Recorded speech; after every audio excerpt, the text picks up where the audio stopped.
Now to this video that is tough to watch but important to see of a beating. Look at this guy with this yellow pylon right there, just beating on this guy before he then turns around and picks up a chair and continues to hit him. This is inside a downtown Seattle Starbucks. Yeah, but that suspect wasn't charged for this attack until a year later, after he killed a man.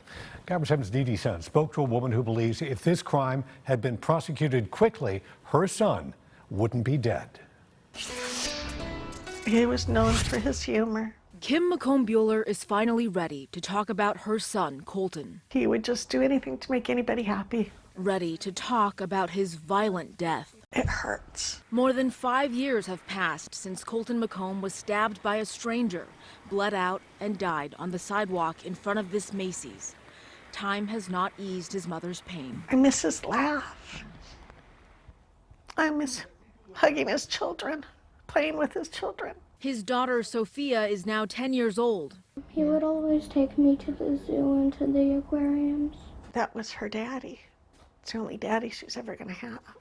Seattle's problem with repeat offenders, especially violent ones, forced her to break her silence. I feel that it's my duty, and my son would want me to step up and be his voice, and to help protect other families, children, from the violence that's going on and the violence that took his life.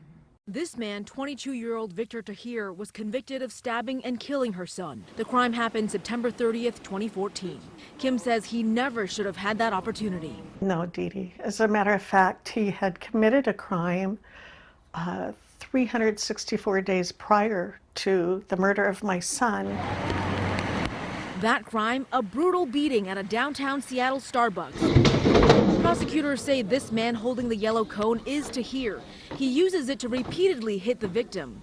Then you see him pick up an orange metal chair. He smashes that again and again over the victim laying on the floor, knocking him unconscious.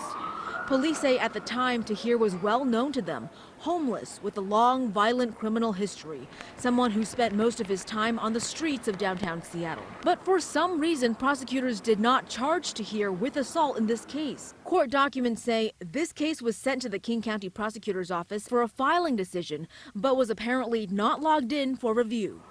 The Records Department for the King County Prosecutor's Office tells me according to their databases, they never received the case. Kim says that answer is not enough. So I feel that there was negligence, most definitely. So Tahir stayed free, and the case was seemingly forgotten, until this night almost exactly 1 year later. Her son, Colton, and a friend got out of this car for some reason around 1:30 a.m. on September 30th, got into an argument with a group of people, and that led to a fight. A nearby taxi driver took these photos. You see Colton go down and someone leaning over him. Then surveillance video shows first responders arriving. Photos from police evidence show holes in Colton's clothing. He had knife wounds in his ribs, arms, chest. One penetrated his heart. For years now, I've wanted to tell my son's story because I feel that justice has not been done. Only after police arrested Tahir for stabbing and killing 23-year-old Colton did prosecutors finally charge him for the Starbucks assault. They had made a mistake in not charging him. Kim says it is traumatizing to see ongoing examples of violent criminals arrested, then not charged or released, only to offend again and hurt more people. We spoke with Kim days before this latest round of chaos erupted, a mass shooting in downtown Seattle. This tumultuous scene is just yards away from where her son was stabbed to death 5 years ago. Stand up. No.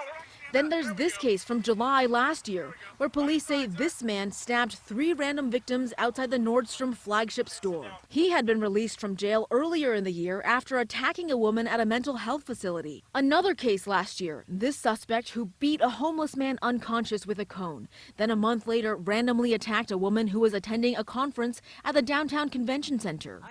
And this case with the Richardsons.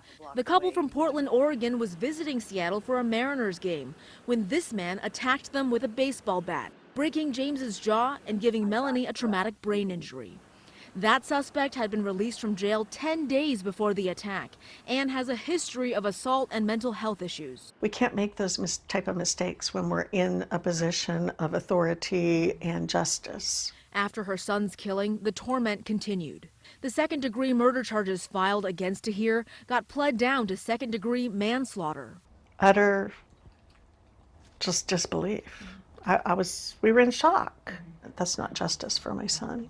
I requested an interview with the King County prosecutor, Dan Satterberg, or the prosecutor who handled the case. His office declined. But last year, I asked Satterberg about how the county files felony charges. We have a system set up to incentivize an early plea.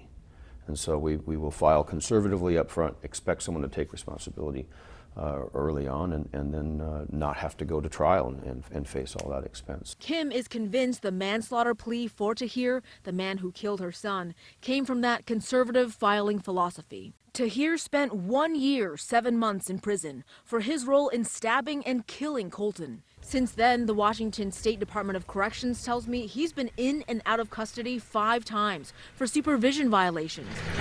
Kim's experience and the many other examples of violent repeat offenders has her calling for changes in how criminals are prosecuted. There cannot be lenience here. It's got to be, let's get them out the streets, out of the communities, do what we can to help them become a rehabilitated citizen, but have them do their punishment for the crime that they did so that another family doesn't have this happen. After Tahir was released from prison, he was arrested again in downtown Seattle, this time for a violent road rage incident involving a gun. As for that stabbing that happened right here near where I'm standing, you saw in those photos others were also involved in killing Colton. However, none of them to this day have been charged. In downtown Seattle, Dee Dee Sun, Cairo 7 News.